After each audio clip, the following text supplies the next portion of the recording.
rainay tsara indrindra ny an-danitro be fitiavana ianao be famondram-po ray ny mandrak'izay mpamonjy anay misaotra anao izay amin'ity fotoana ionanay ity satria tsy tambo isaina ny tombontsoa sy ny fitahiana ny fahasoavana izay nomenao sy natobaka ho an'ny tsirairay avy taminay ankehitriny tompo dia noho ny mahampanota anay tsy mendrika meloka dia miantoraka amin'ny azo fijalian'i Kristy izay ka mangataka famelan-keloka midradradratra fanadiovana ny fahotanay ary manantena kosa fa hadio tokoa izay satria ny rano Kristy ny manadio anay ankehitriny izay dia vonina indray hiaino ny teninao ny afatra sarobidy afatra mitondra famonjena mitondra fanasitranana mitondra fanantenana koa hiaino izany ampitiavana izahay ka handray am-po ny afatra avy amin'ny teninao hitahiry izany ho vatsy-panahy hiatrehina ny fiainanay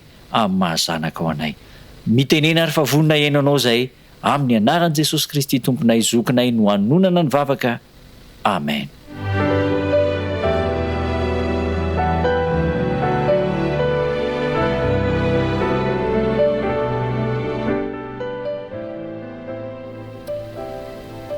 Nianatra lohahevitra lehibe isika mahakasika ny amin'ny hoe fiainana maha-kristiana. Ny atao hoe kristiana dia mpanara-dian'i Kristy, mandray ny fampianaran'i Kristy, miaina amin'ireo fampianarana izay natolotry Kristy ary mitombo amin'ny fampianarana izay natolotry Kristy. Amin'ny maha-kristiana dia be fahavalo satria Satana dia mbola eo mandrakariva ary mandra-pahatonga ny fotoana farany iverenan'i Kristy eny amin'ny raolanitra dia araka ny ambaran'ny tenin'Andriamanitra dia mbola misy foana io Satana io. Ka raha mbola misy Satana dia mbola misy fitsapana sy fisedrana, fahoriana. Satria io Satana io dia mandefa ny zavatra rehetra izay mampijaly antsika, misintona sy mitona antsika mba tsy hahalala ny sitrapon'ilay mpampianatra lehibe ary tsy hoe tsy hahalala fotsiny fa tsy hanaraka ny sitrapon'ilay mpampianatra lehibe. Mampitondra fahoriana antsika izy io ary mahatonga antsika ho tafasaraka amin'ireo ray aman-dreny, zanaka, hitondra hazo fijaliana izay avy amin'ny Satana, vokatry ny fahotana. Kanefa dia manome toky antsika ny soratra masina fa afaka mahatoky hatramin'ny farany isika. Mampanantena antsika fandresena Jesosy Kristy. Efa hitantsika tany aloha tany amin'ny hoe mahay ny zavatra rehetra amin'ilay mampahery antsika. Amin'ny alalan'i Jesosy Kristy dia mahay ny zavatra rehetra isika. Afaka mandresy ny fakapanahy, mandresy ny fisedrana, atolotry Satana isika. Na tanora, na ankizy, na lehibe, na lahy, na vavy dia hianjadiny izany fitsapana alefan'ny Satana izany. Ary efa hitantsika tamin'ny fianarana tamin'ity herinandro ity fa matetika ny fitsapana alefan'ny Satana dia ireo zavatra tiantsika ankamamintsika tsy fointsika kanefa mifanohitra amin'ny sitrapon'Andriamanitra. Nandray ohatra anankiroa tsika tamin'ny fiainantsika dia ny amin'ny fakapanana azo an' Jesosy ilay mofo vato ovainao mofo satria tena mofo ny ilain'i Jesosy eo amin'ny hanoanana ny fahadianana nandritra ny 100 andro izy dia noana ka ny zavatra ilainy dia mofo sakafo kanefa dia nolavin' Jesosy zany tsy nanaiky an'izany izy. Fiaikana lehibe manoloana antsika izany toe-javatra izany. Inona ireo zavatra tiantsika sy ankamamintsika mety tsy fointsika kanefa tsy mifanaraka amin'ny sitrapon'Andriamanitra. Iny indrindra ilay tediavin'ny Satana andavona antsika. Nisy ihany koa ilay tovolahy-panan-karena vao hitantsika tsy ela izay tao amin'ny filazantsara ny Lioka 7:20. Vitany daholo ny zavatra rehetrarehetra hamonjena azy tanteraka nitandrina ny lalàna izy fa nambarany Jesosy taminy fa diso zavatra iray loha ianao. Io iray loha io dia zavatra tsy goavana fa kely iray loha zay sisa kanefa io no tena ilain'i Jesosy hafoy zavatra kely sisa ny 7:9 isan-jato fa vitanao fa ny 1 isan-jato sisa tsy vitanao zavatra kely sisa. Hitantsika ny tantara fa naleo ny ilay zavatra kely hitarika azy ho any amin'ny fahaverezana mandrakizay dia nafoy ny ezaka rehetrarehetra izay natao. Isika koa dia tahaka izany ny zavatra tena akamamitsika tsy fointsika indrindra no amelezany satana tsy aoka hitandrina isika ny tokony hampamailo antsika zany de zao ahoana ny voalaza ny tenin'Andriamanitra, ahoana ho ilay mpampianatra lehibe, ahoana ny ambarany tenin'Andriamanitra, inona no ambaran'ny soratra masina amintsika. Ny soratra masina de manambara amintsika zavatra be dehibe mahakasika ireo tokony atao sy tsy tokony atao, ary ny soratra masina de tsy inona fa tenin'ny Kristy afatra zay nampitain'ny Kristy ho antsika amin'ireo tokony atao sy tsy tokony atao, amin'ireo zavatra tokony ankatoavana sy tsy tokony ankatoavana, manome tari-dalana antsika be dehibe ny amin'izany ny soratra masina.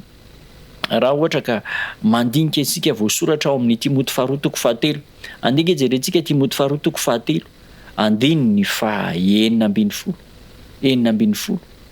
Atomboksika amin'ny andininy fa 4:12 azy Timoty 2:7, andininy fa 4:12, 5:12, 6:12 zao no ambaran'ny tenin'Andriamanitra. Fa ianao kosa de mahareta amin'izany zavatra nianaranao sy nampinoana anao, satria fantatrao izay rehetra nampianatra anao zany. Ianao de mahareta amin'ny zavatra nampianarina anao sy nampinoana anao. Ny tenin'Andriamanitra, tenin'ilay mpampianatra lehibe. Tsy ho vitantsika ao anatin'ny fotoana fohy ny hianatra amin'ny tsipiriany ny tari-dalana izay nampianarin'i Kristy, fa izao fiainana ray manontolo ny fianarana ny sitrapon'Andriamanitra. Andiny fa 6:12. Fahatry ny fony voazaza ianao de efa nahalala ny sokatra masina izay mampahendry amin'ny famonjena, amin'ny finoana izay ao amin'ny Kristy Jesosy.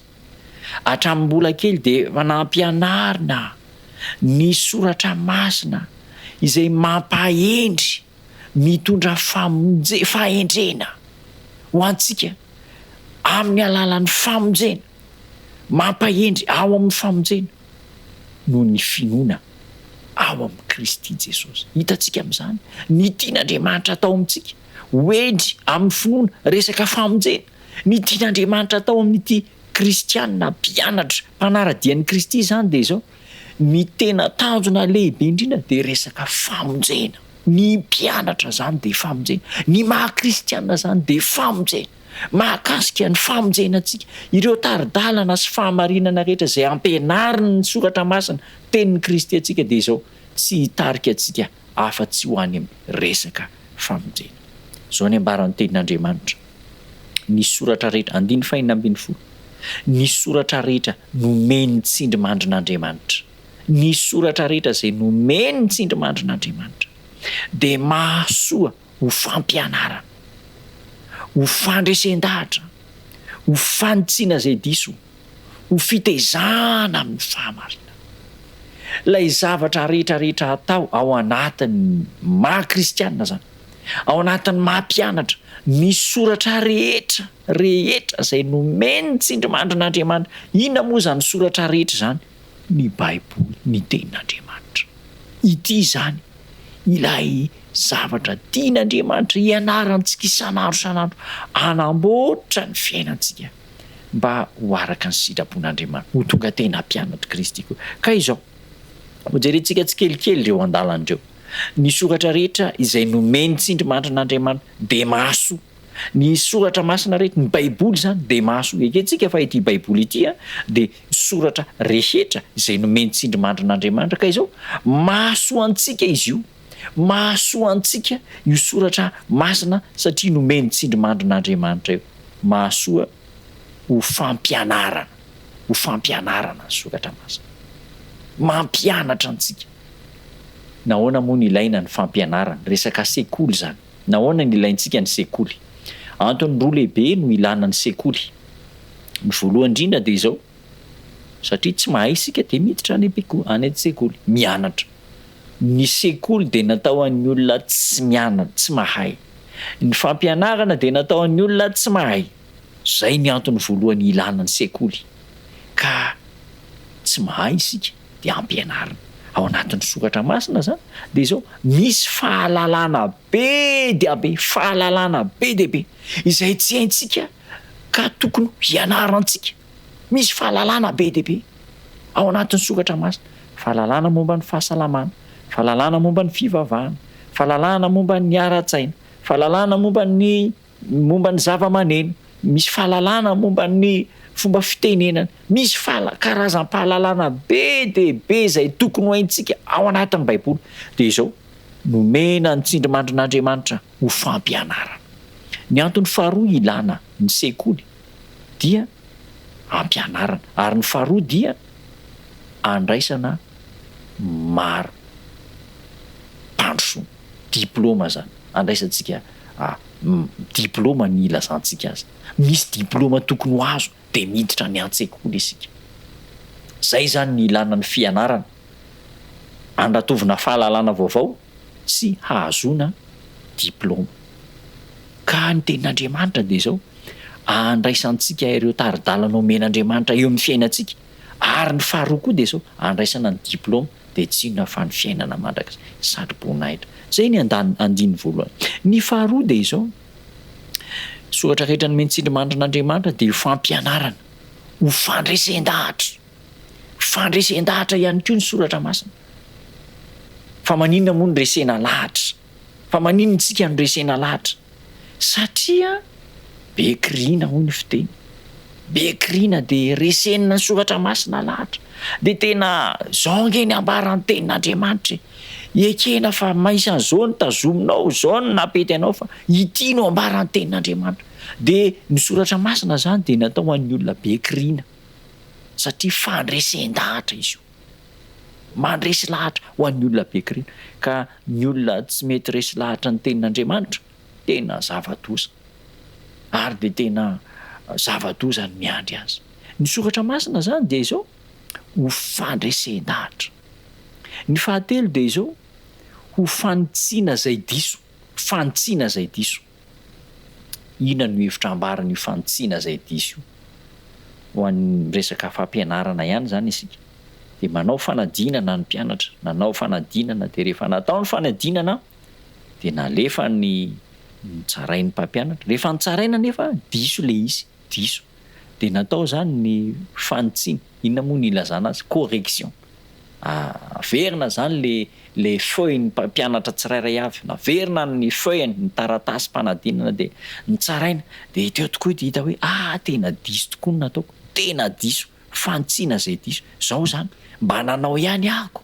Nanao tao anatin'ny taratasy mpanadinana ihany, tao anatin'ny feuille d'interro na feuille d'examen. Nanao ihany fa zao le zavatra nataoko diso. De zao ahitsy le izy. Amboarina ho amin'ny tena marina. Ka izany koa ny ilana ny tenin'Andriamanitra. Fanitsiana zay diso. Nanao ihany isika. Tena nivavaka isika. Noho ny anton-javatra maro isan-karazany tsika olombelona moa indrindra fa isika malagasy de zao etan'ny fo, etan'ny mafana fo de nanao, nandeha nivavaka nandritra ny fotoana maro, nianatra ny tenin'Andriamanitra de nitety ny fiangonana maro isan-karazany. Ka rehefa tena jerena ny marina tao anatin'ny tenin'Andriamanitra, tena ny fotorana ay diso le zavatra nataontsika fa vokatry ny mety hoe anganongano na nampianarin'ny olona na hoe nitaomindreo ray aman-dreny de nanaraka ny fomba mpivavahana de nisy zavatra be de be faharesen-dahatra na tonga antsika hanaraka an'le zavatra narahantsika. Ka rehefa jerena ny sokatra masina, diso le zavatra narahantsika. De hoy ny sokatra masina hoe soratra rehetra nomeny tsindrimandrin'Andriamanitra de mahasoa koa ho fanitsiana izay diso. Famerenana antsika amin'ny laoniny indray. Nanao sika tena nanao sika fa izao kay tsy nety le izy de zao averina amin'ny laoniny. Zany koa ny ilana ny sokatra masina. Ary ny ilana ny sokatra masina farany de zao amin'io andiny io, andiny 7:70, mba ho fitezana amin'ny fahamarinana. Ao anatin'ny valan'ny fahamarinana isika. Valan'ny fahamarinana dia tezaina isika, kolokoloina ao isika mba hiaina amin'ny fahamarinana, mba hivelona araka ny fahamarinana, mba handeha araka ny fahamarinana. Ary ny tanjona dia any amin'ny andiny 7:70 mba ho tanteraka ny olon'Andriamanitra ho vonona amin'ny asa tsara rehetra. Mba hahatonga antsika ho amin'ny fahatanterahana. De ilaintsika ny manaraka ny soratra rehetra zay nomeny ny tsindrimandrin'Andriamanitra mba hahatonga antsika ho tanteraka amin'ny lafim-piainana rehetra. Zany no tanjona amin'ity hoe fiainana maha-kristianina ity. zany no tanjona amin'ity fiainana kristiana ity. Mbola manambara ny soratra masina ity ndray zany dia andiny zay aintsika isan'andro vakina ny am-piangonana ny voasoratra ao amin'ny filazantsara soratan'ny apôstôly Jaona toko 7:10. Jaona toko 7:10. Jaona toko 7:10. Andininy 7:10. Jaona 7:10. Andininy 7:10. Vakintsika amin'ny anaran'i Jesosy Kristy. Manamasina azy amin'ny fahamarinana ny teninao ny fahamarinana. Ny tanjon'ny tenin'Andriamanitra zany. Ity ilay fahamarinana. Ity ilay fahamarinana. Ny tenin'Andriamanitra fahamarinana izay Jesosy Kristy io fahamarinana io. Dia ny tanjona dia izao nitarika antsika ho any amin'ny fahamasinana. Rehefa mianatra ny tenin'Andriamanitra zany isika. Rehefa mandinika ny tenin'Andriamanitra ho fampianarana, fandresen-dahatra, fantsiny izay diso, fitezana amin'ny fahamarinana dia mitarika antsika ho any amin'ny fahamasinana. Izany fianarana ny tenin'Andriamanitra. Ary zany no tanjon'i Jesosy Kristy amin'ity fiainana kristianina, fiainana maha-kristianina antsika ity, amin'ny fiainana mahampianatra antsika. Ny tanjona dia izao nitarika antsika ho any amin'ny fiainana mifanaraka amin'ny fiainan'i Jesosy Kristy. Ka amin'izay fotoana izay dia izao azo hoentina any an-danitra isika satria tanteraka eo amintsika ny fiainan'i Jesosy Kristy. Miseho amin'ny fiainantsika ny fiainan'ny Jesosy Kristy. Andeha jerentsika amin'ny Matthieu toko 1:1-20. Matthieu toko 1:1-20. Zany no tanjony nahatongavan'i Jesosy Kristy teto ambonin'ny tany raha lasaina bavy malala. Matthieu toko 1:1-20. Zao ny amparan'ny soratra masina. Hiteraka zazalahy izy ary ny anarany atao hoe Jesosy, fa izy no hamonjy ny olona ho afaka amin'ny fahotana. Ny fahatongavan'i Jesosy teto tany zany dia izao hitarika antsika ho any amin'ny famonjena, hanafaka antsika amin'ny fahotana ary hanome antsika ny famonjena. Zany no tanjon'i Jesosy Kristy. Zany no tanjon'ny tenin'Andriamanitra. Zany no tanjon'ny maha-kristianina antsika, mitarika antsika ho any amin'ny famonjena. Ary ao amin'ny Timoty 1 toko 5. Toko 1 azafady. Andeha jerentsika Timoty 1. Toko 1:5-5. Timoty 1 toko 1:5-5 azafady. Zao no ambaran'ny tenin'Andriamanitra. Timoty 1 toko 1:5. Mahatoky ka tokony ekena amin'ny fankasitrahana rehetra izao teny izao. Tonga tety ambonin'ny tany Kristy Jesosy hamonjy ny mpanota ary amin'ireny izao no lohany. Ny tanjony Jesosy hatongavany aty ambonin'ny tany dia hamonjy antsika. Ny tanjony amin'ny fitariana mpianatra, amin'ny fitariana olona ho tonga kristianina mpanaraka azy dia izao hamonjy ny olombelona rehetra. Ny tanjona amin'ny fanomezana ny soratra masina, ilay tsindrimandry avy amin'Andriamanitra, hampianatra antsika, hitari-dalana antsika, hanitsy ny diantsika izay diso, dia tsy inona fa hitarika antsika ho any amin'ny famonjena, hitondra famonjena ho antsika. Koa tsy mendrika ho raisina ampitiavana ve ny tenin'Andriamanitra? Tsy mendrika ho raisina ampitiavana ve ny afatry ny soratra masina, ny tari-dalana rehetra izay omeny Kristy satria hitarika antsika ho any amin'ny famonjena. Zany no sitrapon'Andriamanitra. Raha sitrakao, zany ny fanapahan-kevitra ao, dia ho tanteraka amin'ny fiainanao tokoa zany. Andeha hiaraka hivavaka isika. Ka hanaraka izao antom-bavaka, hiaraka amin'izao tonom-bavaka izao isika rehetra. Hivavaka isika.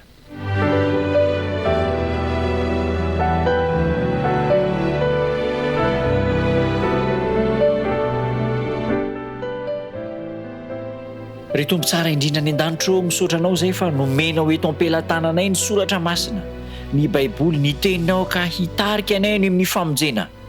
Manaiky ampianarinao izay, manaiky ahitsinao izay, manaiky ho resenao lahatra izay, satria manaiky ho voafonjy izay.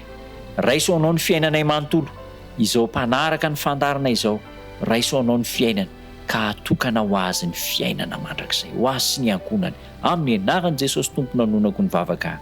Amen.